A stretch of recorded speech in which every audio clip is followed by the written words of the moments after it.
देखिए, ये तो बजट जो मोदी सरकार ने पेश की है, ये तो दो चार राज्यों के इलेक्शन चुनाव को देखकर ही उन्होंने पेश किया है।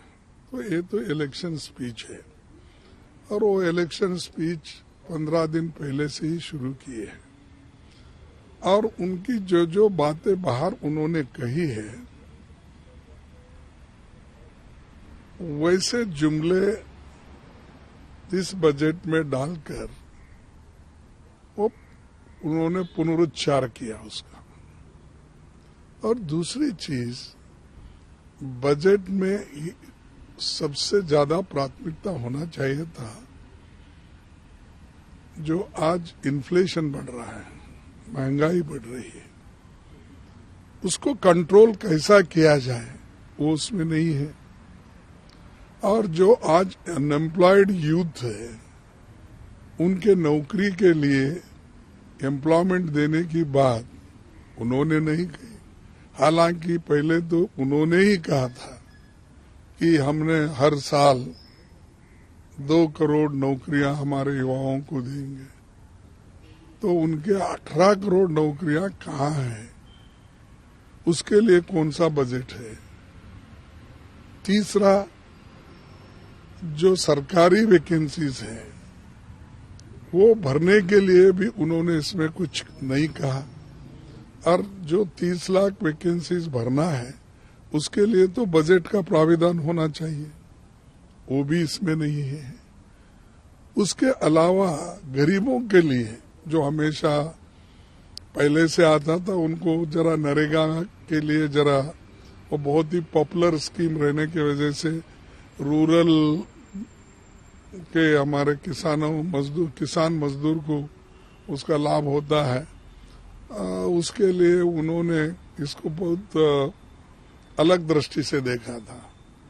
लेकिन आज के बजट में पहले जो 90,000 करोड़ था, 90,000 करोड़, उसको घटाकर उन्होंने 60,000 करोड़ कर दिया है।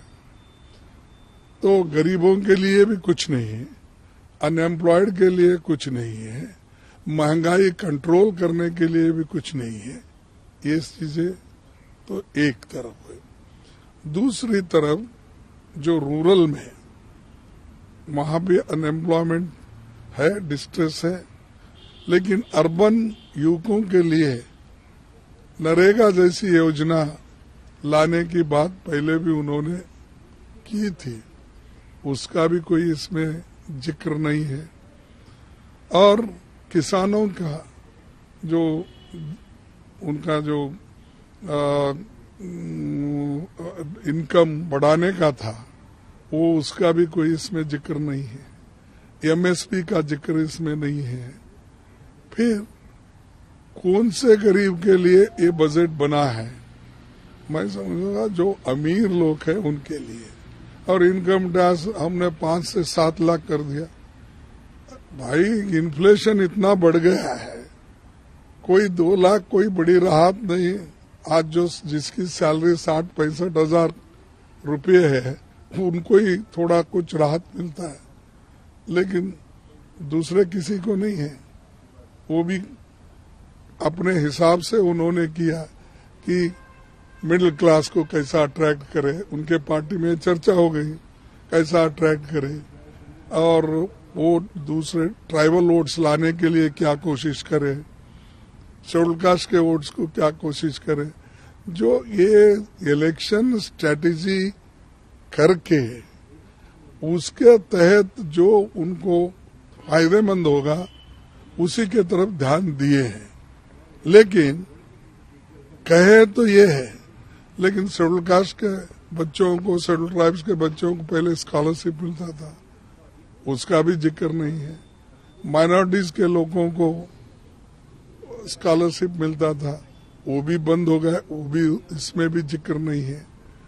और बहुत सी चीजें उन्होंने ऐसी कही है कि हमने इतने कॉलेज भी बना रहे, वो बनाए, फलाना मेडिकल कॉलेज। भाई, मेडिकल कॉलेज प्राइवेट दे रहे हैं, गवर्नमेंट दे रहे थोड़ी। स्कूल भी प्राइवेट बना रहे हैं आप। कौन गरीब का आदमी बड़े बड़े जो कमर्शियल स्कूल्स और कॉलेजेस खोले गए उसमें एडमिशन उनको मिलता है। वो तो सरकारी स्कूल की तरफ देखेगा, देहात में रहने वाला, म्युनिसिपैलिटी एरिया में रहने वाला, लोअर मिडिल क्लास का आदमी, इवन मिडिल क्लास का भी, क्योंकि फीस इतनी है कि एक महीने को कई जगह 1-1 लाख रुपए लेते हैं, 50,000 लेते हैं। तो ये जो आपने मिडिल क्लास के लिए इनकम टैक्स का राहत हम दिलाए कहते हैं, उसका बच्चा भी प्राइवेट स्कूल में पढ़ नहीं सकता। तो ये सारी चीजें, ये सारी मुद्दे हैं और इसको नजरअंदाज किया गया है। और इनइक्वालिटी की बात, इनकम इनइक्वालिटी इतनी बढ़ रही, रोज पर रोज गरीब गरीब होते जा रहा, अमीर अमीर होते जा रहा। और